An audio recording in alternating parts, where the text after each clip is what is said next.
ইতালীয় নাগরিক তাবেলা সিজার হত্যা মামলায় বিএনপি নেতা এম.এ. কাইয়ুম সহ 7 জনের বিরুদ্ধে অভিযোগ গঠন করে বিচার শুরুর আদেশ দিয়েছেন আদালত। সকালে ঢাকার মহানগর দায়রা জজ আদালতের বিচারক কামরুল হোসেন মোল্লা আলোচিত এই মামলায় 24 নভেম্বর শুনানির দিন ধার্য করেছেন। বিস্তারিত জানাচ্ছেন ফাহাদ মোহাম্মদ।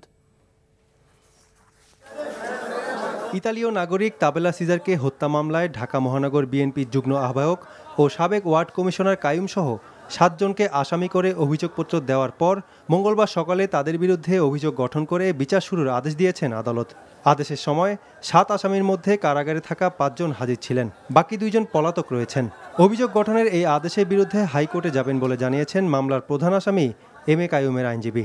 আমরা আসামি পক্ষ থেকে এই কথাটা বলেছিলাম যে সত্য উদ্ঘাটিত হোক, আসলে হত্যার সাথে কারা জড়িত। যেহেতু র্যাবের ডিজি সাহেব অত্যন্ত পরিষ্কারভাবে বলেছেন, দায়িত্বহীন ভাষায় বলেছেন যে এই মামলায় জঙ্গিরা ঘটাইছে, তাদের কাছে সমস্ত প্রমাণ আছে। তারপরে এই মামলার চার্জ গঠন আমরা মনে করি সঠিক হয় নাই। যদি আজকে আদালত এই মামলাটা পুনরায় তদন্তের জন্য দিতেন তাহলে ন্যায় বিচার নিশ্চিত হতো। মামলার বিচার শুরুর আদেশের পর আগামী 24 নভেম্বর পরবর্তী শুনানির দিন ধার্য করা হয়েছে।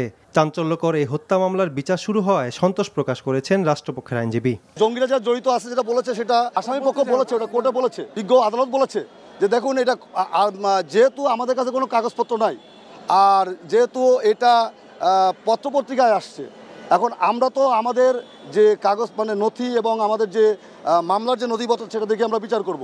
এখানে আমাদের কাছে যেটা আছে আমরা সেটা দেখেই বিচার করছি। তারপরে যদি তদন্তকারী কর্মকর্তাদের আরও কোনো তদন্ত করে নাম আসে সেটা সাপ্লিমেন্টারি চার্জশিটের মাধ্যমে সেটা নেওয়া যাবে। 2015 সালের 28 সেপ্টেম্বর সন্ধ্যায় ঢাকার কূটনৈতিক পাড়ায় ইতালীয় নাগরিক তাবেলা সিজারকে হত্যা করে দুর্বৃত্তরা।